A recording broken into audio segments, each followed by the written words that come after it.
Rolling.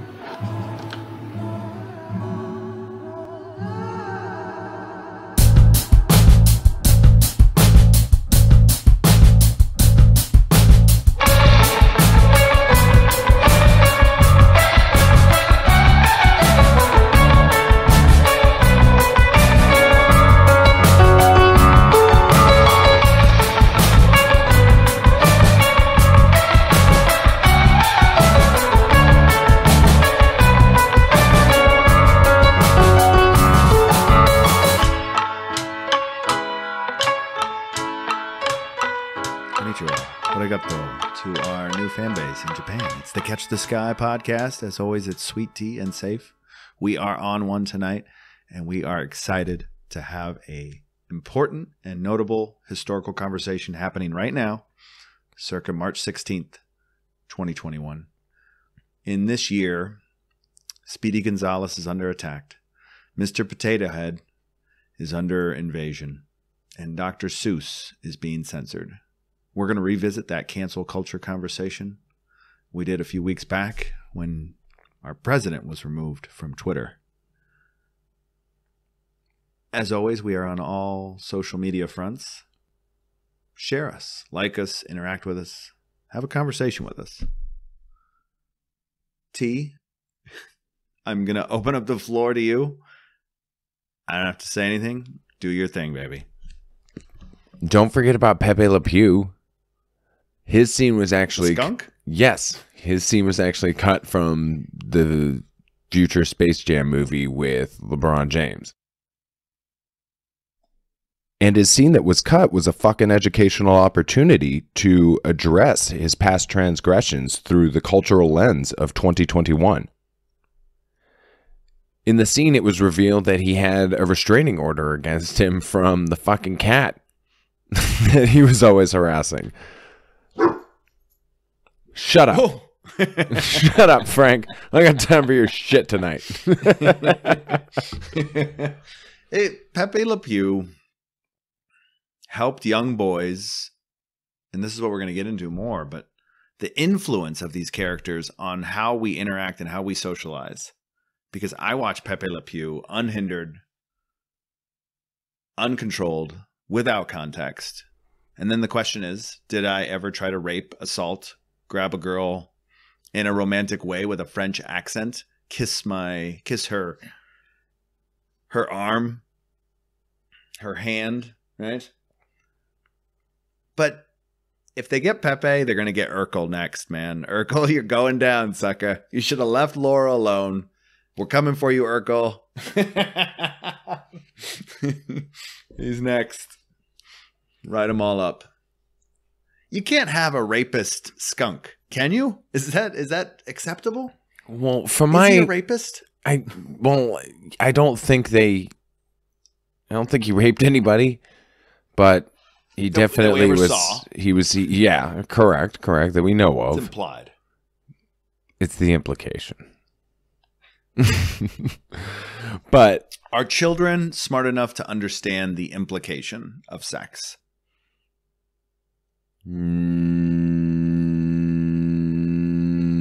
No, but and I can go further with this if you want. Oh, we can go as far as you want, baby. But sexual influences of violence. Are children capable of discerning between what's appropriate violently, sexually? As they discern the media landscape? I think that comes back to the education system, right? So you look at Pepe Le Pew in a certain context, correct, as a child, and you've never really been exposed to anything sexual in nature or whatever, and you see that. And if you behave like that, you may be corrected, and an adult might tell you, no, that's just inappropriate. But once you reach a certain age, like we all had sex ed in school, right? Or most of us did. Wasn't that a joke, though? That was 6th grade. We were 10 years old. It was a joke, and we didn't take it serious. I learned everything I needed from Bachelor Party. Tom Hanks, But best film, Bachelor Party.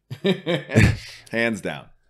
the point being is you knew that this was a process that involved two people, and most people know that you can't just go around doing that. You can't just go have sex with people without them letting you. That's like a permission thing. And once you know that, you're able to look at Pepe Le Pew and be like, well, what he's doing is obviously inappropriate, and that's partially what adds a little bit of humor to it. Just like any comedy bit. When it toes the line just enough, it can be funny, right? I have watched Dave Chappelle work magic with child molestation, specifically Michael Jackson and R. Kelly in his Sticks and Stones stand-up. And I laughed in such a giddy way. Dave Chappelle, you are a linguistic genius, sir, and I salute you. And we're delving into the same stratosphere. And it's not easy because we want to be serious and we want to be respectful for those who have been adly affected by assault. And then when you try to get below the surface of where these assaults stem from, a good source would be the place where the information technological infrastructure that is media, that is in our books, that is in our cartoons, that is in our radio and World Wide Web. Books like Dr. Seuss's, cartoons like Speedy Gonzales, toys like Mr. Potato Head. Pepe, Speedy, let's be fair. I want to be 100% clear here because I think Pepe is the real conversation. I'm going to leave it right there because I think it comes down to the way that these characters are portrayed and the things that they're doing, the actions that they're taking. Pepe's doing something that's offensive. That's his character. It is an offensive character. Because the other the other cat does not reciprocate. And the only reason, I never thought about this. Like, why wasn't the cat saying, you know what, maybe it's like interracial dating undertones, Pepe Le Pew. Oh, yeah. And then sometimes why can't she would skunks and cats hook up? If my dog wants to get it on with the pigeon, should I be worried about that? I don't know. Well, I'm actually interested to see what type of children they'd have. If you recall our conversation from The Office, these types of things happen all the time.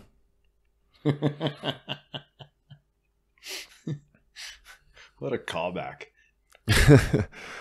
Do people listen to the episodes we did about The Office? Do they know that we dedicated 9 weeks of our time to doing a mini-series on The Office. Oh, fuck us. At some point, I do want an origin story episode. I really do feel like that's so necessary. At some point, we need to tell our story and how this became Catch the Sky. It's going to be an origin story, but you know that you're going to get a behind-the-scenes look as well. It's going to be like the show behind the show. Right? We're just people. We're normal people. Yep. We have our flaws. Plenty of which. Put my bra on. One boob at a time. We'll have some stories for the fucking show behind the show. Won't we, Saif? Yeah, apparently my cousins think all I talk about is sex. Like, come on. What the fuck is that? Yeah. We could talk about his inability to forward attachments as well.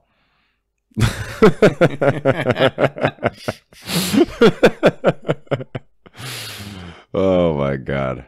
Yeah, that'll be a fun one. But back to interracial skunk and cat rape. Okay. It's wrong. It's you can't take a cat by its haunches and just do that. And you can't paint it up to look like a skunk just to make it a little more acceptable. That doesn't make it more right. Used to watch my infant cousin probe the cat. It's just, you told the kid, hey, knock it off. Don't stick your finger up the cat's bum or whatever. Kid doesn't know any better. Kid's innocent. Is it not? Right? And why freaked out about sex? Like, why are we so freaked out about this sexual conversation? Why did the cat? Why can't we just do it right? I'm so confused why the cat let anybody get that close to its asshole. Not every cat is your two fucking no Lion Kings. Cats aren't into having their assholes touched, much less. Oh my god, I'm having a hard time wrapping my head around this one. You've never heard of a goat fucker? Like, did he hold this cat down against its will and shove his finger up its ass, or did the cat just roll with it? Playing with the cat. He's chasing it. Kids do. They terrorize animals. And sometimes they attach fireworks to them. Like, this is what human beings have been doing. We torture animals. In fact, sometimes for our own personal consumption. Oh. I love honey, though. Shout out to honey.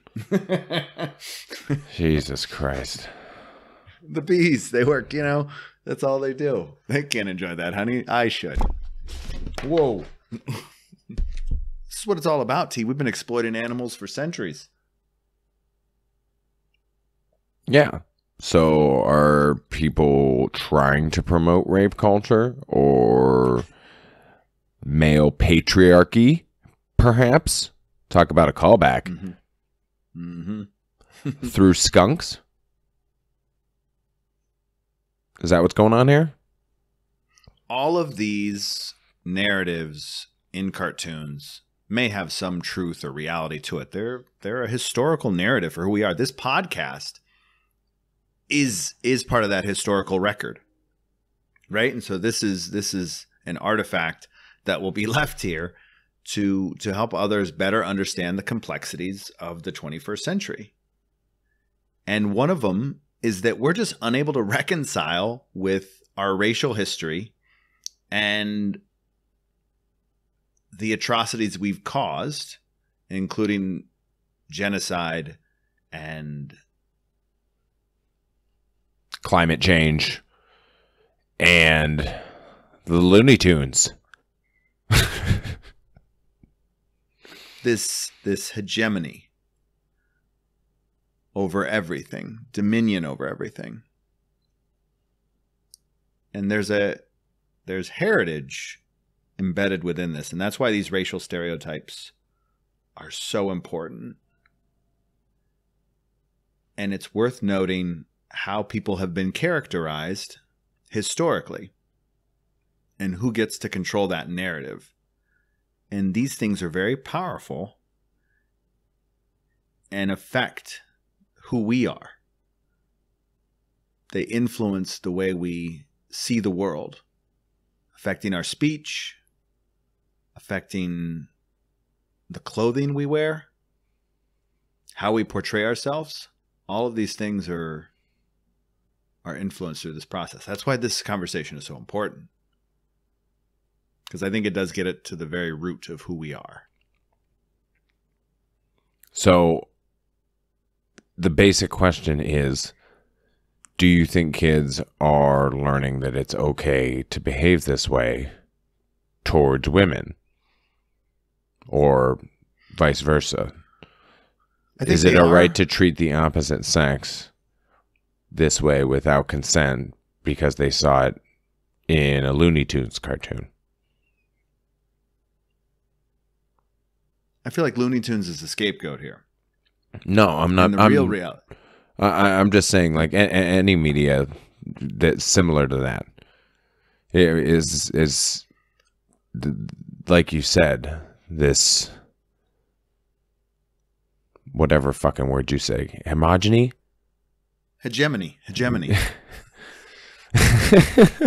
That's our word of the night. We should define it, right? That is, like you said, dominance over another. Leadership or dominance over one social group over the other, yeah. Is that acceptable? Well, it's who we are, okay? And so it's not... And it wasn't acceptable then. It doesn't sound acceptable. Like, everything they've committed, as far as like... I understand it's who we are. And what I've been trying to say for a long time is who we are is shitty. We're shitty as a species. We just kill each other because of the slightest differences.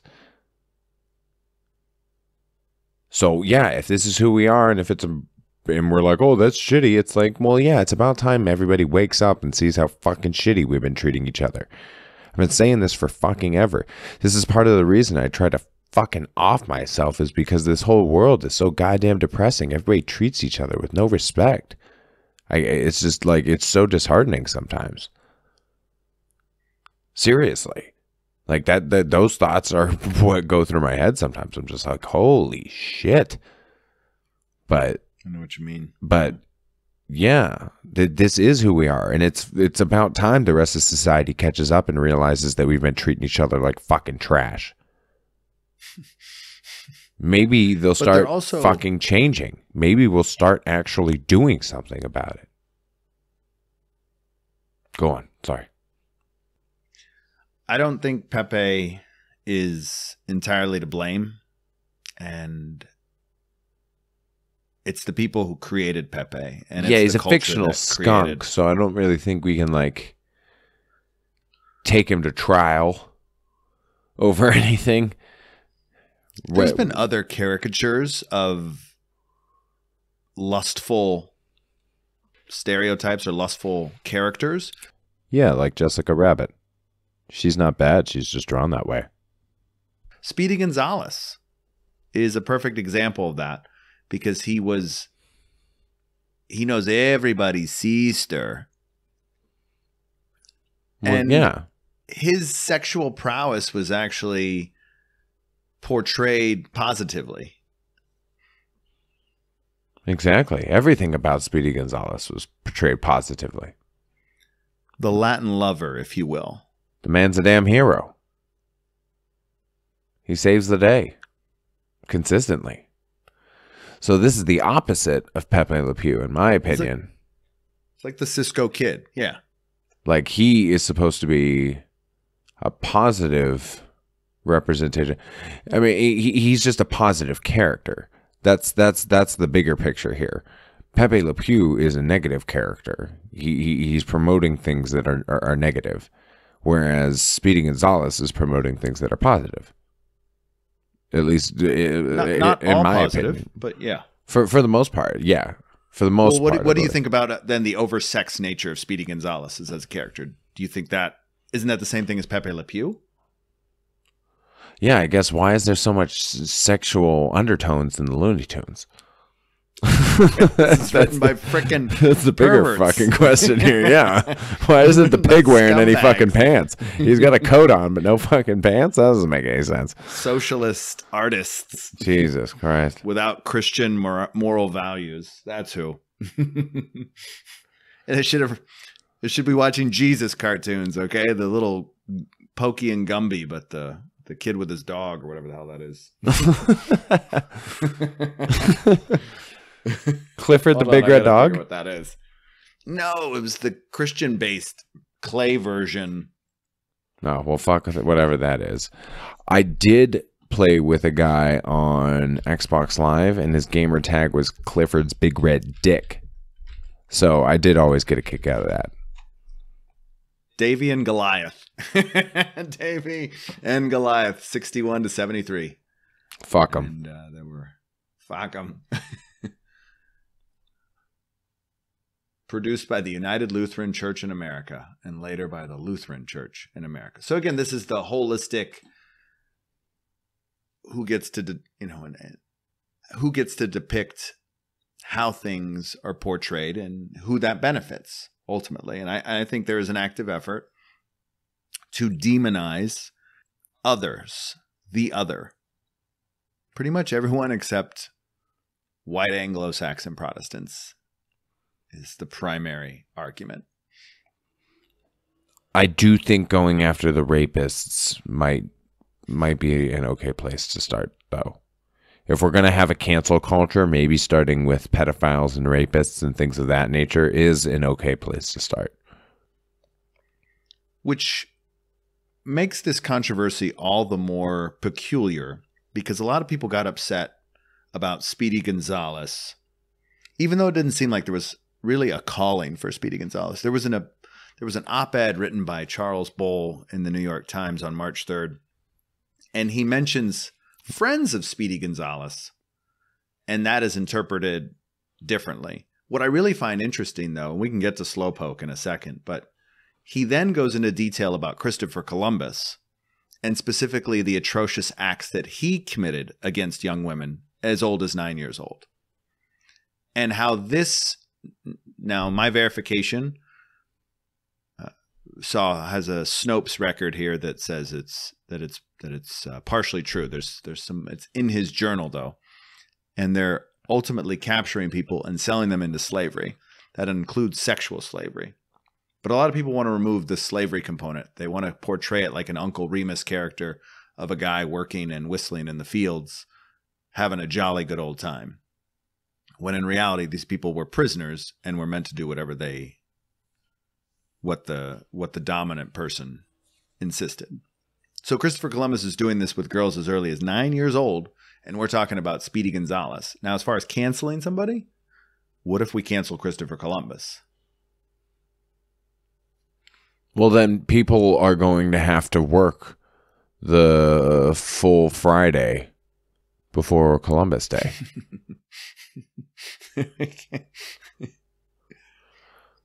I mean, come on. That's the thing, is that people want to hang on to this tradition, and we don't want to give up these traditions. So I'm fine with getting rid of Columbus. I got no problem with that. Honestly, because like... And Pepe Le Pew. Yeah. Because at least in Columbus's case, there's documented evidence at this point that he wasn't the first one here. So I don't get what the whole fucking historical narrative is about. History tells us that he wasn't the first one here. We know that. All right. So what is, but being here, right? There were people here, and we're mostly talking about the huge migration, correct, of European settlers, right? Yeah, but he wasn't the first one to sail across the ocean to get here. The people that were living here did migrate here, but it was by foot. Maybe they were migrating into Canada. Again, I think and this is Dr. Seuss is also, this is kind of the anthropological study of our history. And he's writing how an anthropologist would have written in that era and prior. People find it very offensive now, but I think without context, anything can be offensive. And I think with any of these stories with Columbus, Pepe Le Pew, Speedy Gonzales. So fun thing about Speedy Gonzales is the DVD box set. They have a warning on there that it specifically says the cartoons you're about to see are products of their time. They may depict some of the ethnic and racial prejudices that were commonplace in American society. These depictions were among then and are still wrong today. Fast forward. Does not represent the Warner Brothers view of society. These cartoons are being presented as they were originally created, because to do so otherwise would be the same as claiming these prejudices never existed. Yeah, so if you get butt hurt by that, you could have fast forwarded back when I said it. Just like you fast forward through the fucking FBI warning and everything else. See, I just let that stuff play, but at the same time, I feel like everything needs to come with this label. Yeah. For people to understand. Correct. And there shouldn't be any dispute about that. Honestly, I don't think that I think that's why if there wasn't a dispute, we wouldn't be talking about that. Well, yeah. I agree. I agree with you. But I don't understand why it is such a dispute. It's like people don't want to look in the mirror and face the fact that our history isn't as fucking great as they made it out to be.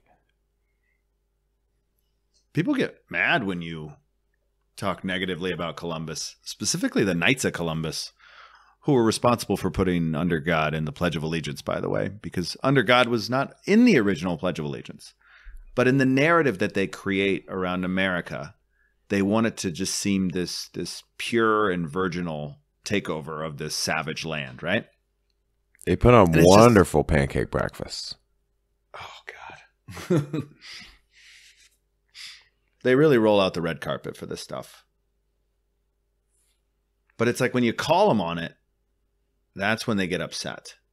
Mm-hmm. And then they say, you're trying to cancel me. But there's certain things that they want to cancel as well. They have no problem canceling rap music, right?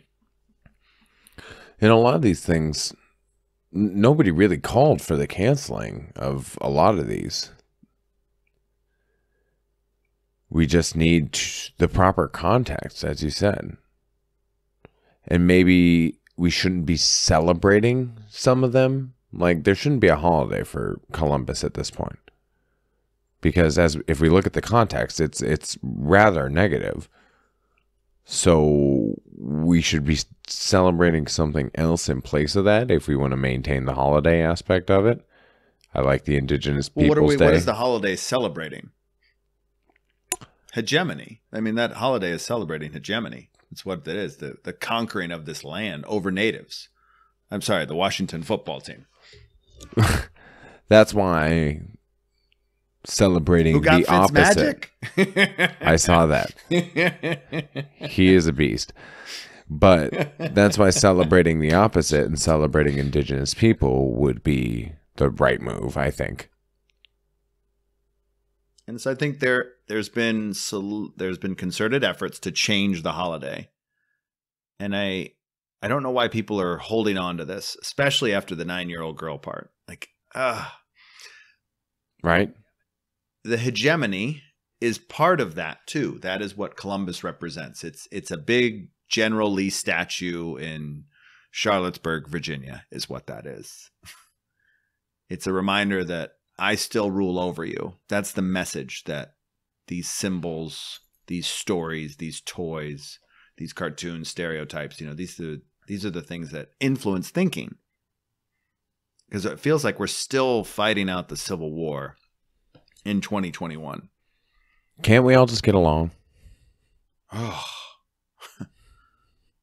Accept some accountability? I don't. So again, all right. Then you have both positive and negative portrayals of all types of ethnic groups. Mm-hmm. And the argument is that the influence is minimal, that a lot of it is really just environment. Okay. And the environment often is left without proper funding for educational resources. Oh, yeah. It's the Wild West out there.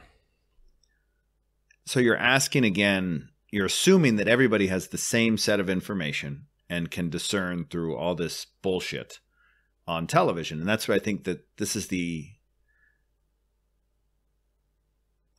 my great solution is education. How it's implemented is the other thing. Again, and I think everybody makes the argument, well, if you're letting your kid should be not worried if they're listening to Cardi B playing Grand Theft Auto. Speedy Gonzales is the least of their concerns. Pepe Le Pew is the least of their concerns. And I always question what type of home is a child being raised in, when a 4 or 5-year-old is playing Grand Theft Auto and listening to Cardi B. But on some levels, I know it exists, right? Well, why are you being such a Cardi B hater? I thought her performance during the Grammys was wonderful. I'm a little Kim fan. It was very consensual. Her and Meg Thee Stallion looked like they were both enjoying themselves. Quite the opposite of Justin Timberlake. Janet Jackson. Yeah, exactly. Before Beyonce. Uh-huh. He's just pulling her tit out for the whole world to see.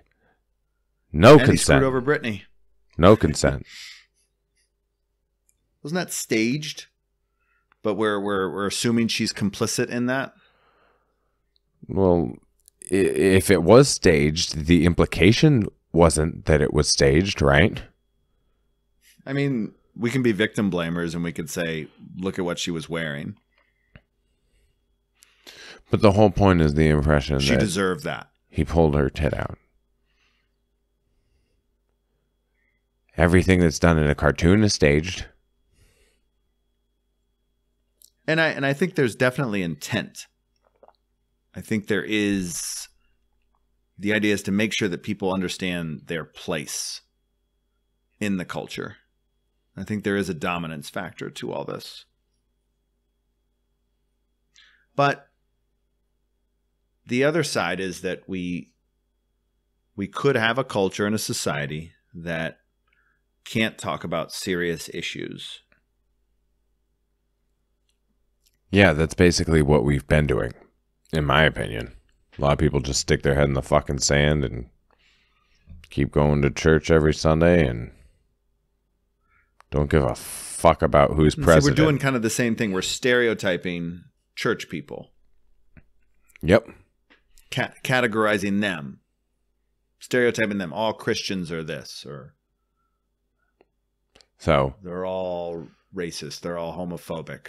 I will say that with a little bit of bias, because the conversation that we're having is willingness to challenge our beliefs regarding history.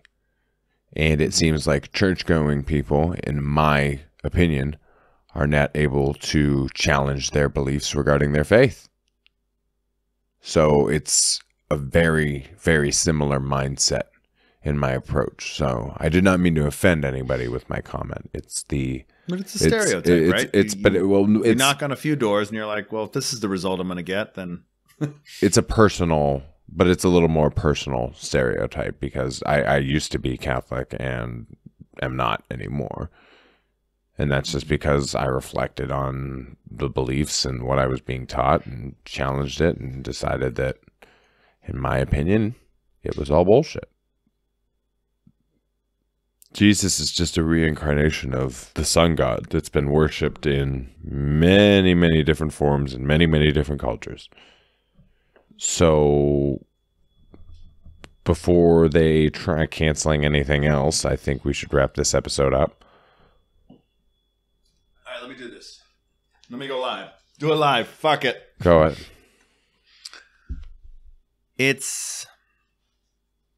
I don't think anybody's calling for canceling. I think we're just calling for a conversation. And it seems by shouting cancel culture, we're eliminating an opportunity to actually have a dialogue on why this is problematic. And I think each specific scenario is going to have its own little twist to it, depending on the situation. And I don't think it's fair to throw all of them in the same bucket as cancel culture. There's a vast difference between Pepe Le Pew, Mr. Potato Head, Speedy Gonzales, and the 6 Dr. Seuss books. So let's not put one label on the other and dig through it all, because there's a fun history that awaits each and every door you open. So, and behind that door might be the sky. So go catch it. As always, be sure to interact with us at CTS Terry or at CTS Saif on Twitter, or by searching for the Catch the Sky podcast on Facebook and Instagram. Thank you for joining us, and we'll see you next week.